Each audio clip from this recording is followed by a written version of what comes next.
Hello दोस्तों, स्वागत है आपका हमारे यूट्यूब चैनल में। आज की इस वीडियो में हम पढ़ने वाले हैं चैप्टर श्रद्धा मनु, जो कि कक्षा 12 के हिंदी काव्य खंड से लिया गया है। इसके जो रचयिता हैं वो जयशंकर प्रसाद जी हैं। तो सबसे पहले श्रद्धा और मनु इन दोनों के बारे में जान लेते हैं। तो जो कामायनी के जो नायक थे उनका नाम मनु था और नायिका का नाम श्रद्धा था।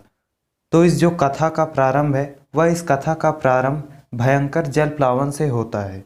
प्रलयकालीन वर्षा होती है, सारा संसार जलमग्न हो जाता है। विकल वासना से व्याकुल सभी प्राणी मृत्यु की गोद में चले जाते हैं। मनु किसी प्रकार से नाव का सहारा लेकर किसी प्रकार हिमालय तट पर पहुंच जाता है और वहां पर उनकी मुलाकात भूली भटकी हुई युवती श्रद्धा से होती है। तो चलिए चैप्टर को शुरू करते हैं। प्रस्तुत पंक्तियों में श्रद्धा के रूप, सौंदर्य, करुणा व प्रेम का वर्णन किया गया है और छंद के अंतिम भाग में श्रद्धा मनु को मानवता का संदेश देती है। तो प्रस्तुत छंद में श्रद्धा मनु से उसका परिचय पूछते हुए कहती है कि कौन तुम कौन हो। संस्कृति जलनिधि तीर, संस्कृति अर्थात संसार, जलनिधि अर्थात समुद्र, तीर किनारे। तुम कौन हो संसार रूपी समुद्र के किनारे, तरंगों से फेंकी मणि एक, उसके लहरों के द्वारा फेंकी गई एक मणि के समान तुम कौन हो। कर रहे निर्जन का चुपचाप प्रभा की धारा से अभिषेक, जो इस निर्जन स्थान का चुपचाप अपनी प्रभा अर्थात आभा से अभिषेक अर्थात सुशोभित कर रहे हो। तुम कौन हो जो इस निर्जन स्थान को अपने आभा से सुशोभित कर रहे हो। मधुर विश्रांत अर्थात थकी हुई और एकांत और सन्नाटे भरी जगत का सुलझा हुआ रहस्य, तुम इस थकी हुई और सन्नाटे भरी जगत का सुलझा हुआ रहस्य के समान प्रतीत हो रहे हो। इसके बाद यहाँ पर एक लाइन मिसिंग है, जो यहाँ पर बीच में इसके यहाँ पर लाइन थी, एक करुणा में सुंदर मौन। तो उसका अर्थ होगा किंतु तुम मौन धारण कर लिए हो, तुम जगत के सुलझे हुए रहस्य के समान प्रतीत होते हो।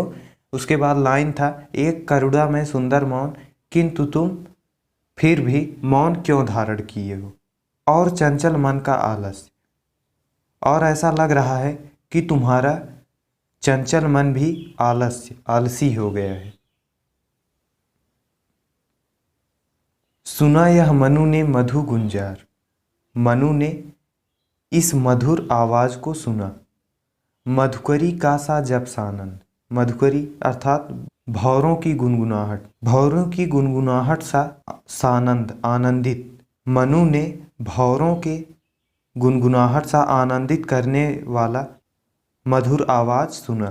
किए मुख नीचा कमल समान, और श्रद्धा अपना मुख खिले हुए कमल के समान नीचे झुकाई हुई थी।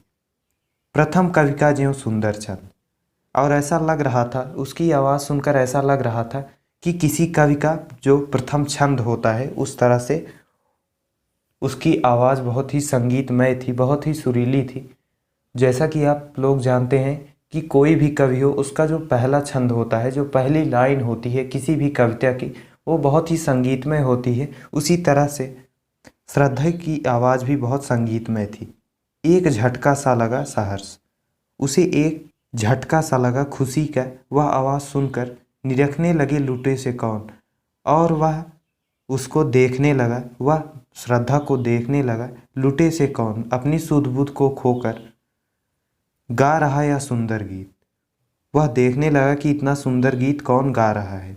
कुतूहल रह न सका फिर मौन, और फिर उसके जो जानने की इच्छा है, जो जिज्ञासा है कि यह गीत कौन गा रहा था, रह न सका फिर मौन, फिर शांत नहीं रह सका। और देखा वह सुंदर दृश्य, जब मनु ने श्रद्धा के सुंदर रूप को देखा। नयन का, आंखों का, नेत्रों का इंद्रजाल, इंद्रजाल का अर्थ है जादू, अभिराम सुंदर, अभिराम का अर्थ है सुंदर। जब मनु ने श्रद्धा के सुंदर रूप को देखा, उसके रूप का सौंदर्य सुंदर जादू के समान मनु को आकर्षित किया। कुसुम वैभव में लता समान, जिस प्रकार कुसुम वैभव अर्थात फूलों से लदी हुई लता के समान वह लग रही थी। चंद्रिका से लिपटा घनश्याम, और ऐसा लग रहा था जैसे कि चंद्रिका अर्थात चांदनी से लिपटा घनश्याम। घनश्याम का अर्थ है काले बादल। ऐसा लग रहा था कि काले बादल चांदनी से लिपट गए हों। हृदय की अनुकृति बाह्य उदार, श्रद्धा के उदार और विशाल हृदय के समान ही एक लंबी काया उन्मुक्त, उसका शरीर लंबा था और स्वच्छ था। मधुपवन क्रीडित ज्यों शिशुसाल, और ऐसा लग रहा था मधुपवन अर्थात बसंत की हवा, क्रीडित ज्यों शिशुसाल, शिशु साल, साल का छोटा सा वृक्ष। ऐसा लग रहा था कि साल का छोटा सा वृक्ष पवन की हवाओं से क्रीडित खेल रहा हो, सुशोभित हो, सौरभ संयुक्त, और वह सुगंध से परिपूर्ण हो। मसृण गांधार के नील, मसृण का अर्थ है चिकना या चमकदार, गांधार देश के नील रोम वाले मेषों के चर्म। गांधार देश में पाए जाने वाले चमकदार नीले रंग के रोम अर्थात रोमे वाले मेषों अर्थात भेड़ों के चर्म अर्थात खाल। गांधार देश में पाए जाने वाले नीले चमकदार भेड़ों के खाल ढक रहे थे उसका वपुकांत, ढक रहे थे उसका वपुकांत अर्थात संपूर्ण शरीर।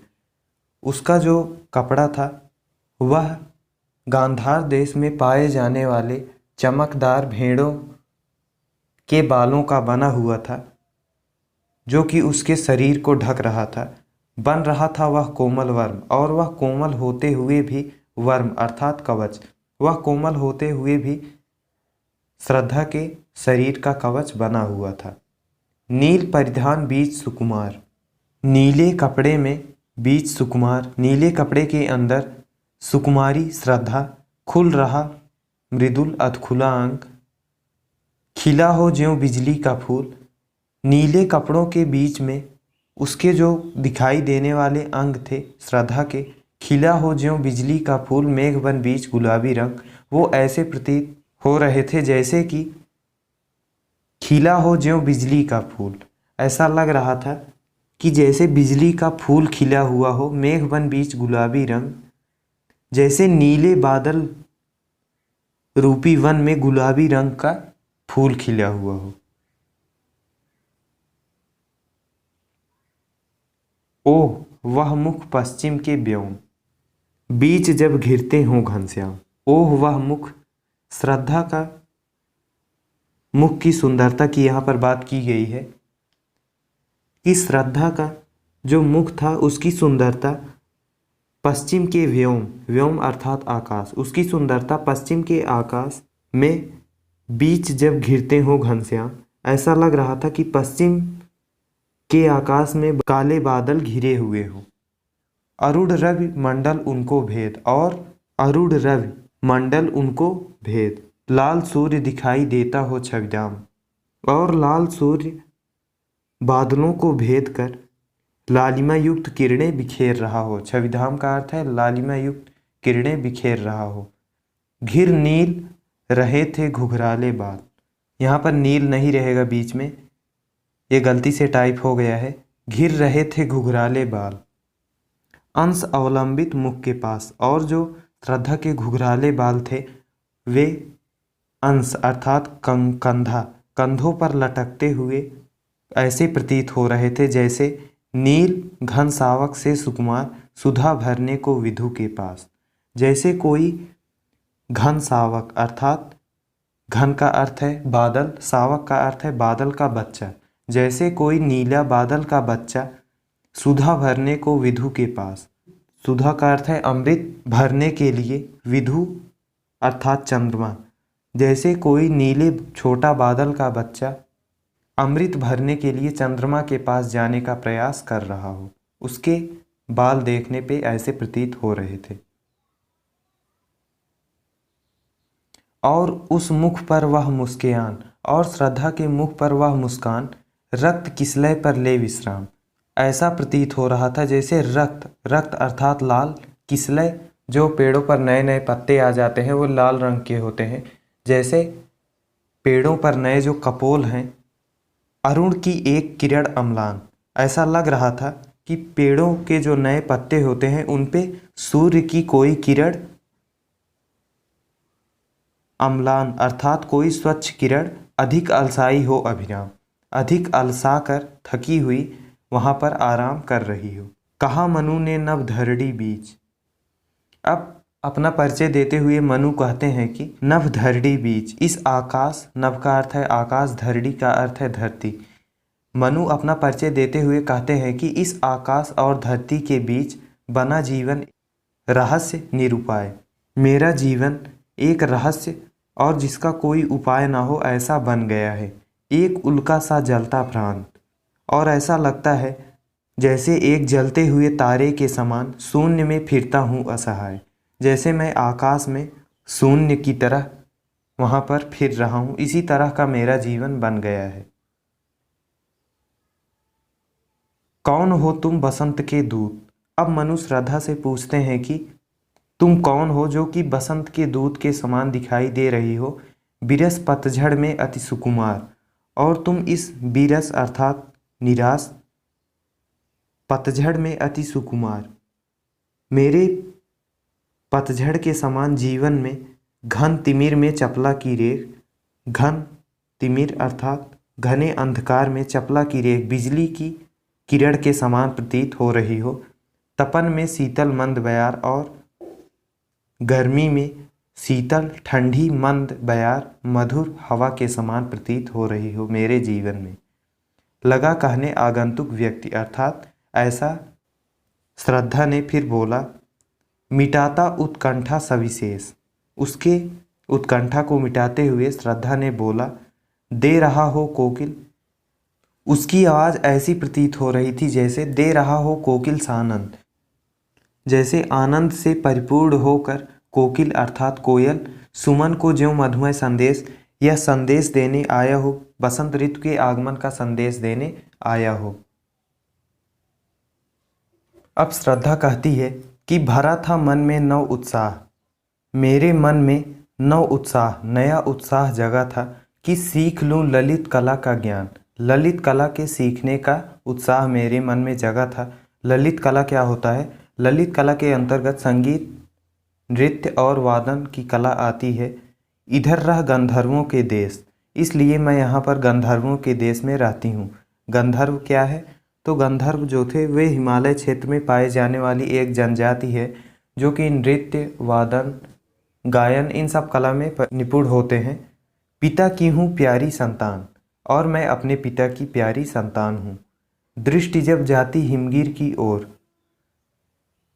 जब मेरी पहले हिमगिर हिमालय पर्वत की ओर दृष्टि जाती थी तो प्रश्न करता मन अधिक अधीर, तो मेरा मन बहुत ही व्याकुल हो जाता था और मैं उनके कष्टों को देखने के लिए धरा की यह सिकुड़न भयभीत यह सोचती थी कि इन हिमालय पर रहने वाले लोगों को क्या कष्ट है, उसको देखने के लिए मैं यहाँ पर आई थी। आह कैसी है क्या है पीर, कैसी है क्या है पीर कि इनकी दुख क्या है। बढ़ा मन और चले ये पैर। तो जब प्रश्न का उत्तर नहीं मिला तो स्वयं हिमालय को देखने का विचार आया, बढ़ा मन, विचार आया और चले ये पैर, और मैंने हिमालय की तरफ कदम बढ़ा दिया। शैल मालाओं का श्रृंगार, जब मैंने यहाँ पर शैल माला, जब मैंने यहाँ पर पर्वतों को देखा, आँख की भूख मिटी यह देख, तो मेरे आँख की भूख मिट गई इसको देख कर कि आह कितना सुंदर संभार। संभार का अर्थ है अपार सौंदर्य, कि यहाँ पर कितना अपार सौंदर्य है। यहाँ देखा कुछ बलि का अन्न, फिर मैंने यहाँ पर कुछ बलि का अन्न अर्थात दान दिया जाने वाला अन्न देखा। भूत हित रत किसका यह दान, तब मुझे समझ में आया कि भूत हित रत, भूत हित रत अर्थात दूसरों के कल्याण के लिए किसका यह दान, दूसरों के कल्याण के लिए यह किसने दान किया है। तब समझ में आया कि इधर कोई है अभी सजीव, कि अभी यहाँ पर कोई सजीव बचा है। हुआ ऐसा मन में अनुमान, तब उसके मन में ऐसा आया कि यहाँ पर अभी कोई सजीव व्यक्ति जीवित है। तपस्वी क्यों हो इतने क्लांत। यहाँ पर श्रद्धा मनु को तपस्वी के रूप में कहते हुए कहती है कि हे तपस्वी क्यों हो इतने क्लांत। क्लांत का अर्थ है थका हुआ। हे तपस्वी तुम इतने थके हुए क्यों हो। वेदना का यह कैसा वेग, और तुम्हारे अंदर ये वेदना क्यों है। आह तुम कितने अधिक हताश। हे तपस्वी तुम कितने अधिक हताश हो चुके हो। बताओ यह कैसा उद्वेग। मुझे यह बताओ कि यह कैसा उद्वेग। उद्वेग का अर्थ है बेचैनी, कि तुम्हारे अंदर यह कैसी बेचैनी है। दुख की पिछली रजनी बीच। पिछली रजनी अर्थात रात। कि रात कितनी भी लंबी क्यों ना हो, विकसता सुख का नवल प्रभात। अगले दिन नवीन प्रभात जरूर आ ही जाता है। कि दुख की रात कितनी भी लंबी क्यों ना हो, सुख का सवेरा जरूर आ जाता है। एक पर्दा या झीना नील। नील का अर्थ है आकाश। आकाश के पीछे एक पर्दा या एक झीना पर्दा लगा हुआ है। छिपाए हैं जिसमें सुखगात, जिसमें अपार सुख के स्रोत छिपे हुए हैं। जिसे तुम समझते हो अभिशाप। श्रद्धा मनु से कहती है कि हे तपस्वी जिसे तुम अभिशाप समझ रहे हो, जगत की ज्वालाओं का मूल। जिस दुख को तुम अभिशाप समझ रहे हो, जगत की ज्वालाओं का मूल, जिसे तुम जगत के ज्वाला अर्थात यहाँ पर कष्टों के लिए इसका प्रयोग किया गया है, जिसे तुम जगत के कष्टों का मूल समझ रहे हो, ईश का वह रहस्य वरदान। ईश अर्थात ईश्वर, वह ईश्वर का रहस्य वरदान है। कभी मत इसको जाओ भूल। तो इसको तुम कभी भी मत जाओ भूल, इसको तुम कभी मत भूलना कि वह ईश्वर का रहस्यमय वरदान है। लगे कहने मनु सहित विषाद। विषाद का अर्थ है दुख। मनु दुख के साथ कहने लगे, मधुर मारुत से ये उच्छ्वास। कि तुम मधुर मारुत अर्थात वायु, तुम मधुर वायु के समान मधुर बातें कर रही हो। अधिक उत्साह तरंग आबाद। उठाते मानस में सविलास। जो कि मेरे मन में अधिक उत्साह और तरंग उठा रहे हैं।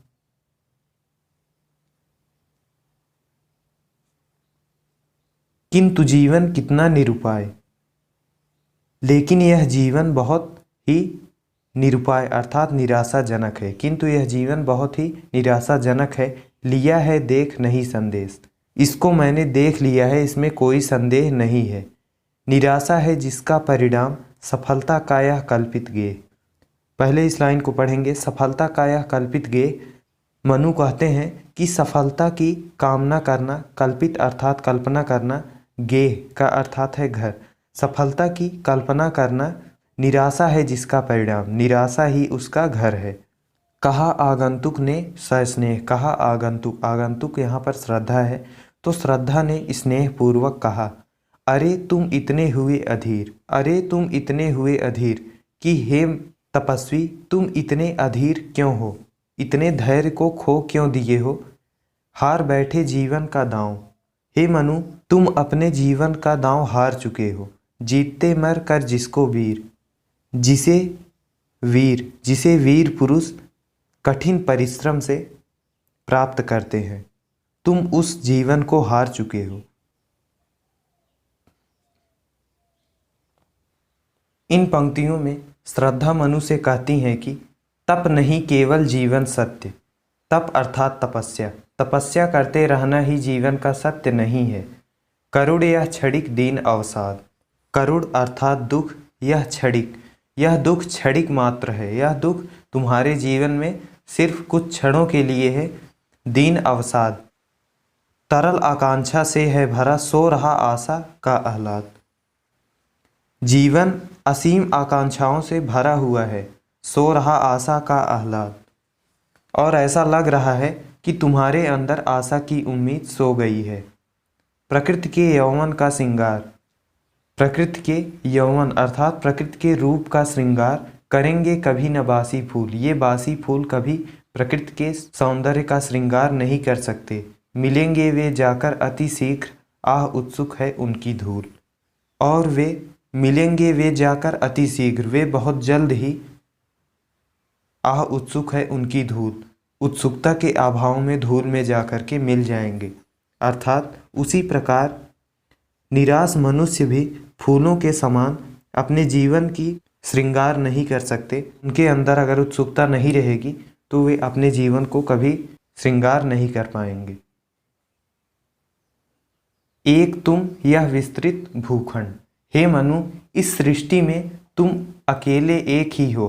प्रकृति वैभव से भरा अमन, और यह विशाल पृथ्वी प्राकृतिक वैभव और सुख संपन्नता से भरा हुआ है। कर्म का भोग, भोग का कर्म। कर्म का भोग अर्थात तुम अपने पूर्व जन्म के कर्मों का फल भोगो, और भोग का कर्म, और उनके फल को भोगते हुए अगले जन्म के लिए अच्छे कार्य करो। यही जड़ का चेतन आनंद। बिना फल की चिंता किए बिना कर्म करते रहो, यही जड़ अर्थात शरीर और चेतन का यहाँ पर मतलब है आत्मा। यही शरीर और आत्मा के लिए परम आनंद है। अकेले तुम कैसे असहाय, तुम खुद को अकेले क्यों समझते हो? तुम खुद को अकेले और असहाय क्यों समझते हो? यजन कर सकते तुच्छ विचार, तुम इस सृष्टि में मानवता का विकास कैसे कर सकते हो? तुम्हारे अंदर यह तुच्छ विचार कैसे आया? तपस्वी आकर्षण से हीन, हे तपस्वी ऐसा लगता है तुम्हारे अंदर आकर्षण से हीन, तुम्हारे अंदर उत्साह खत्म हो गया है। कर सके नहीं आत्म विस्तार, तुमने अपने आत्मा का विस्तार नहीं किया, अर्थात तुमने इस रहस्य को नहीं समझा कि प्रलय के बाद भी तुम इस संसार में अभी तक क्यों जीवित हो।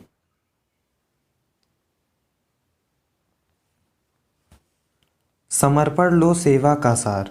इन पंक्तियों में श्रद्धा मनु को इस सृष्टि में मानवता के विकास के क्रम को आगे बढ़ाने के लिए प्रेरित करते हुए कह रही है कि समर्पण लो सेवा का सार।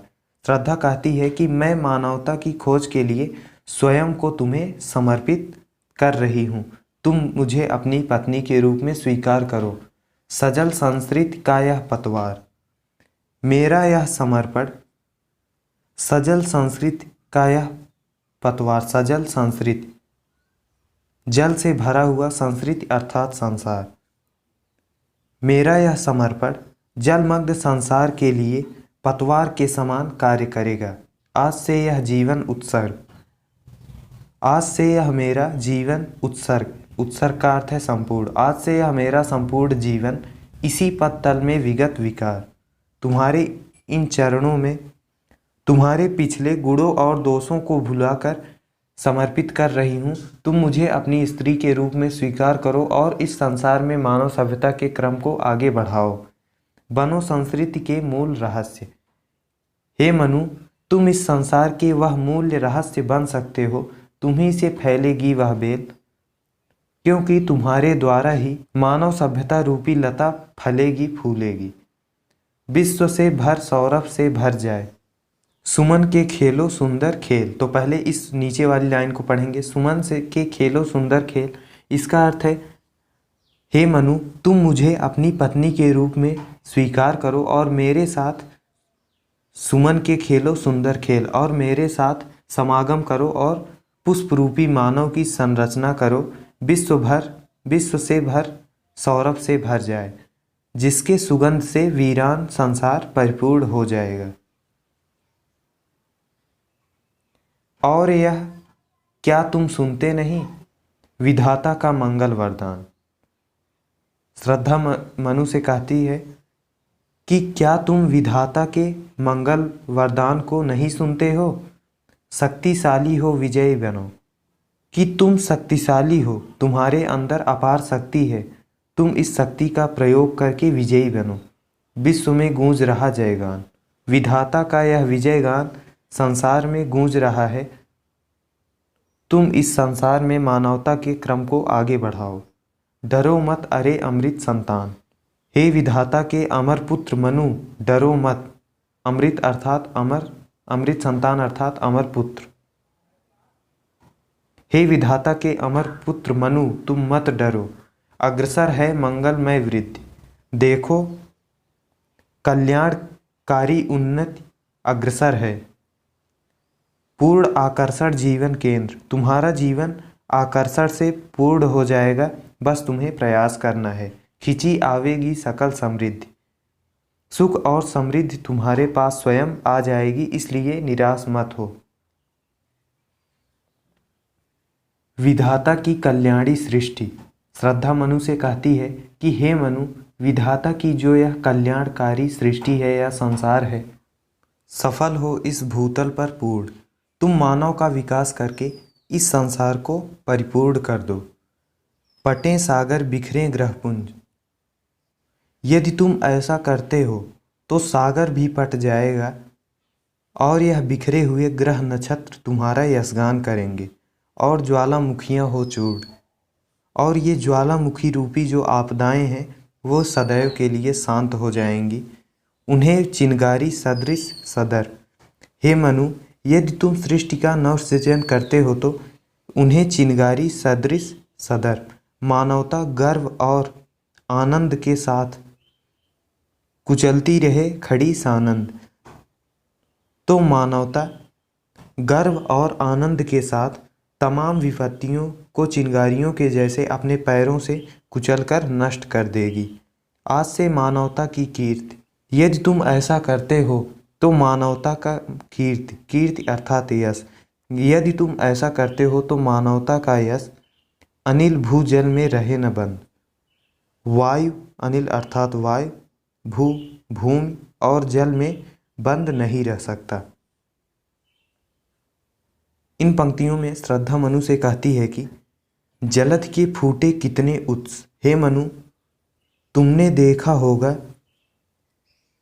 कि प्रलय काल में समुद्र में से जल के कितने उत्स अर्थात स्रोत, तुमने देखा होगा कि प्रलय काल में समुद्र से जल के कितने स्रोत फूटे हुए थे। द्वीप कच्छप डूबे उतराए, और जिसमें संपूर्ण द्वीप कच्छप अर्थात कछुए जल में डूबे उतराए अर्थात कभी डूब रहे थे कभी उतरा रहे थे, किंतु वह खड़ी रहे दृढ़ मूर्ति। किंतु तुम ऐसे अकेले थे जो इस विनाश की घड़ी में भी दृढ़ मूर्ति के समान खड़े रहे, अभ्युदय का कर रही उपाय। अब तुम्हें ही संसार के नवीन उत्थान करना होगा। शक्ति के विद्युत कण जो व्यस्त, इस संसार की संरचना विद्युत कणों से हुई है, विकल बिखरे हैं हो निरुपाय। इस संसार की संरचना विद्युत कणों से हुई है। जब तक ये विद्युत कण विकल बिखरे हैं तब तक ये शक्तिहीन हैं। समन्वय उसका करे समन, और जब वे अपने शक्तियों को इकट्ठा कर लेते हैं, विजयनी मानवता हो जाए। इकट्ठा कर लेते हैं तो इन विद्युत कणों में से ऊर्जा का स्रोत निकलने लगता है, विजयनी मानवता हो जाए। हे मनु, तुम भी अपने बिखरे हुए शक्तियों को इकट्ठा करो, अपने सोए हुए उत्साह को जगाओ। यदि तुम निराशा को त्याग करके इस संसार से मानव के विकास के क्रम को आगे बढ़ाते हो तो मानवता संपूर्ण संसार पर विजय प्राप्त कर लेगी। तो ये चैप्टर आपका इतना ही था। अगर आपको वीडियो पसंद आया हो तो वीडियो को लाइक कर दीजिए। चैनल को अभी तक सब्सक्राइब नहीं किया है तो सब्सक्राइब कर दीजिए और बेल आइकन को ज़रूर प्रेस कर दीजिएगा, जिससे आने वाली वीडियोस की नोटिफिकेशंस आप तक पहुंचती रहे। कमेंट करके बताइएगा वीडियो कैसा लगा, और भी बच्चों के साथ इसको शेयर कर दीजिएगा, जिससे उनको भी पढ़ने में आसानी हो। कक्षा 12 के जितने भी चैप्टर्स हैं सभी की व्याख्या वाली वीडियो काव्यखंड की आपको एक प्लेलिस्ट में मिल जाएगी। प्लेलिस्ट की लिंक आपको डिस्क्रिप्शन में दी गई है, वहाँ से आप लोग जाकर देख सकते हो। किसी भी चैप्टर की वीडियो अगर आप देखना चाहते हो तो आपको वहाँ पर मिल जाएगी। थैंक्स फॉर वॉचिंग, मिलते हैं अगली वीडियो।